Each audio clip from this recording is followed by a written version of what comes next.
अध्यात्म जीवन की रीढ़ है।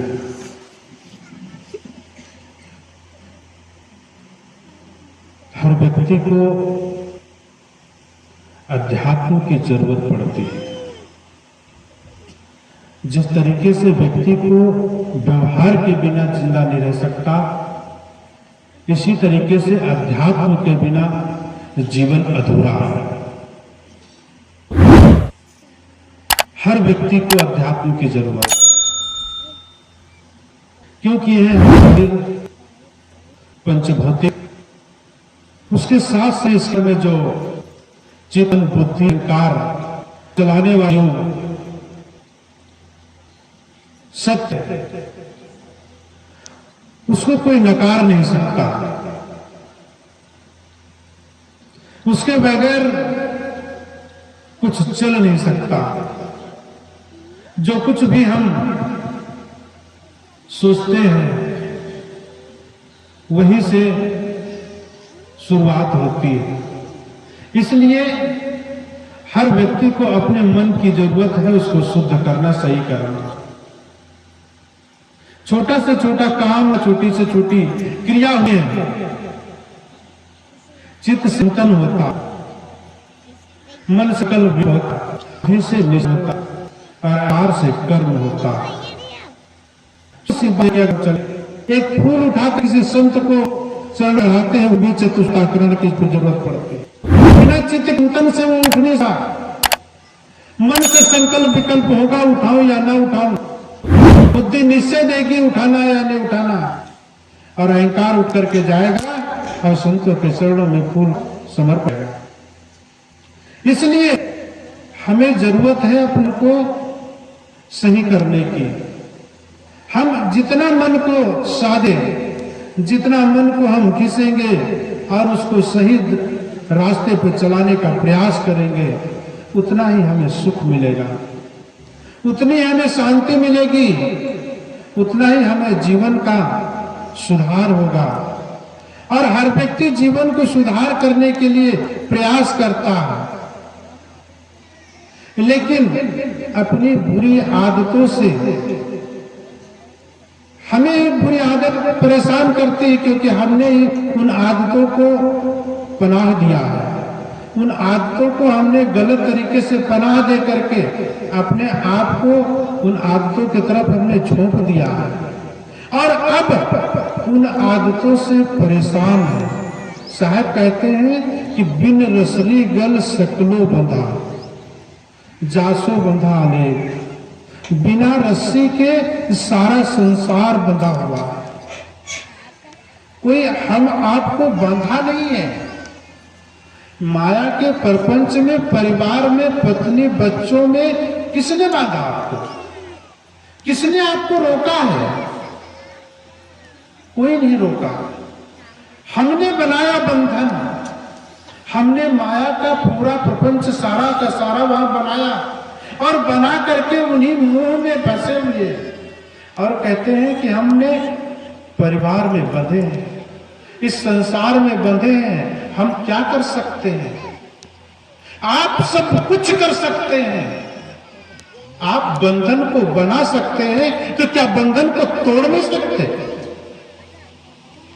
आपने बंधन का निर्माण किया, आप उसे छोड़ नहीं सकते। लेकिन वह दशा है जिस तरीके से एक जानवर को, एक घोड़े को आप रस्सी से उसको घुमा दीजिए और खूंटे में बांधिए, उसको केवल बांधने का सिर्फ ढोंग रचा दीजिए, और वह जानवर चुपचाप खड़ा रहता है। जब सुबह में मालिक आता है और जिस तरीके से हाथ फेरता है, उसी तरीके से अगर डबल से उल्टा फेर दे तो वह समझ जाता है कि हम खुल गए।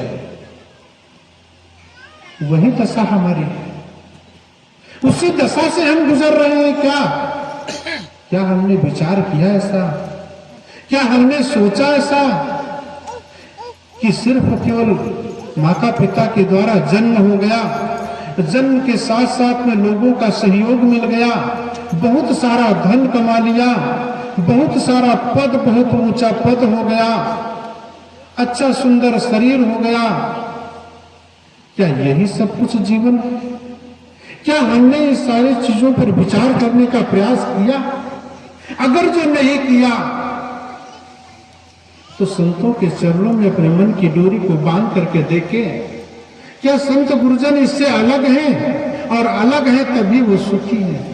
और ऐसे सुख को कौन नहीं चाहता है? ऐसे सुख को कौन नहीं उसको पसंद करता है? तो ऐसे सुख को पाने के लिए हम लोग यहां पर आए हैं। तो क्या जरूरत है साहब को कहने की अरब खरब लो द्रव्य हो, उदय अस्त लो राज, भक्ति महात्म ना तुले इस सब कौन काश। साहब कहते हैं कि भक्ति के आगे ये सब बेकार है। बहुत धारस, बहुत सारा आपके पास में धन संपत्ति होगी, पद प्रतिष्ठा होगी, सब कुछ होगा, लेकिन अंत में आपको वही जाना पड़ेगा जहां पर एक गरीब व्यक्ति पाता है। अमीर और गरीबी वहां पर आपके अंदर में नहीं फर्क आएगा, दोनों का वही ठिकाना होगा। ये बीच का जो जीवन है, अमीरी और गरीबी का जो फर्क आपने डाल रखे हो, उस सुख में कोई कमी नहीं होगी। जिस तरीके से एक कीचड़ में सुख पाता है, इस तरीके से हम नॉर्मल देकर करके पाते हैं। सदगुरु कबीर साहब कहते हैं कि निशानी मौत की, निशानी मौत की, कबीरा जाग और रसायन घोड़ के नाम रसायन लाग। ये सारे के सारे रसायन जितने बंधन है, इनसे सब दूर हट करके अपने आप को देखना पड़ेगा, अपने आप को समझना पड़ेगा। अगर जो हम अपने आप को नहीं समझते तो इसका मतलब अपने जीवन को नहीं समझ पा रहे हैं। सिर्फ केवल अध्यात्म अध्यात्म और धर्म धर्म की आड़ में अपने जीवन को भी फंसा रहे हैं। धर्म क्या है? जीवन जीने की कला है। जन्म से लेकर के मृत्यु के बीच का जो समय है, उसमें हमके जो जीने की कला सिखाता है वो धर्म सिखाता है, संस्कार सिखाता है, समर्पण सिखाता है। और जहां पर संस्कार नहीं है, जहां पर समर्पण नहीं है, किस प्रकार का जीवन, किस प्रकार का धर्म, किस प्रकार की भक्ति?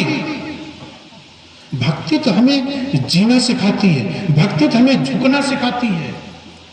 जिस तरीके से पेड़ में फल आ जाते हैं, उसकी डाली झुक जाती है, इस तरीके से अगर हमारे अंदर में भक्ति आ जाती है, श्रद्धा आ जाती है, प्रेम हो जाता है, समर्पण हो जाता है, हमारा मस्तिष्क अहंकार से झुक जाता है संतों के चरणों में, अपने गुरुजनों के चरणों में, अपने भाता भाइयों के चरणों में झुक जाता है। और जो झुका नहीं वो टूटा। इसलिए झुकना पड़ेगा। झुकोगे तो परिवार में मधुरता आएगी। बच्चों के साथ में अगर जो साथ में मिलोगे नहीं, पत्नी के साथ में मिलोगे नहीं, ये व्यवहार की दशा है। अगर जो हम यहां पर अगर जो अपने आप को जिस पद पे आप प्रतिष्ठित हैं, वो पद को आप अपने परिवार में लाएंगे तो आप परिवार को सामंजस्य नहीं बना सकेंगे। इसलिए परिवार में समर्पण की जरूरत है। अपने परिवार में जितना आप समर्पण होंगे उतना सुख मिलेगा, उतनी शांति मिलेगी। आप कहां पर हैं, कैसे हैं, किस तरीके से हैं, उसकी जरूरत नहीं है। आपने अपने परिवार को बनाया है, आपने अपने पत्नी को लाया है, बच्चों को पाला पोसा है, उनको संस्कार देना आपका कर्तव्य है। आप अगर संस्कार नहीं दे रहे हैं तो बच्चे बिगड़ जाएंगे। जब बच्चे बिगड़ जाएंगे तो आपका परिवार बिखर सकता है, और परिवार बिखर जाएगा तो आपका जीवन सही नहीं रहेगा, आपका मन अच्छा न रहेगा, आप भक्ति नहीं कर पाएंगे। क्योंकि व्यवहार सबसे सर्वोपरि है। व्यवहार से ही हमारा पूरा का पूरा जीवन चलता है। हमारा जीवन अध्यात्म और व्यवहार दो सिक्के के दो पहलू हैं, एक सिक्के के दो पहलू हैं। अगर जो अध्यात्म और व्यवहार को अगर फाड़ देंगे, अलग अलग कर देंगे, तो हमारे जीवन का मूल्य न रहेगा। इसलिए जितना व्यवहार जरूरत है उससे ज्यादा कहीं अध्यात्म की जरूरत है। लेकिन व्यक्ति व्यवहार में माधुरता नहीं बनाता है और अध्यात्म से जीना नहीं चाहता। इसलिए दोनों की जरूरत है।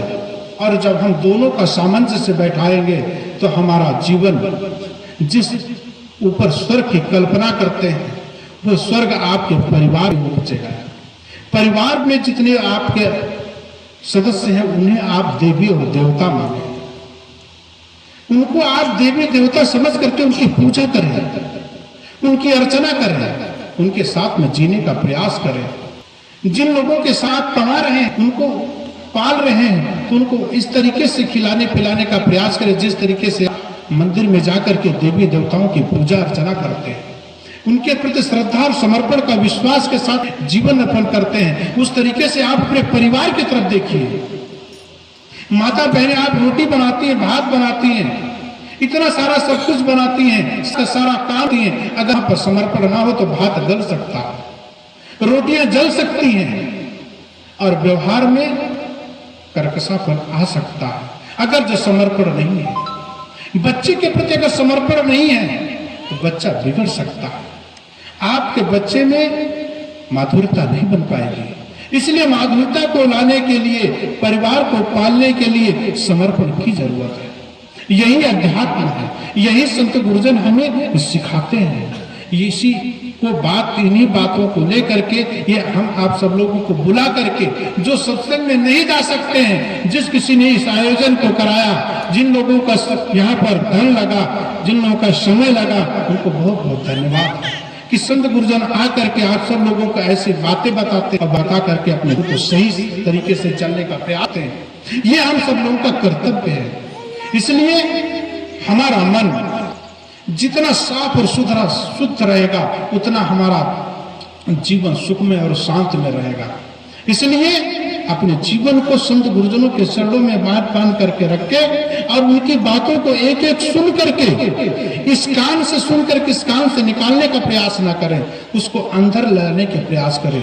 आज अगर जो हम इस पे चल रहे हैं, इस बातों को सुन रहे हैं, तो रात में उनको कम से कम विचार करें, प्रयास करें विचारने का, उसको समझने का, सुलझने का विचार करें, प्रयास करें। और जितना हम प्रयास करेंगे उतना ही हमें सुख और शांति प्रदान होगी। बोलिए सदगुरु कबीर साहब की।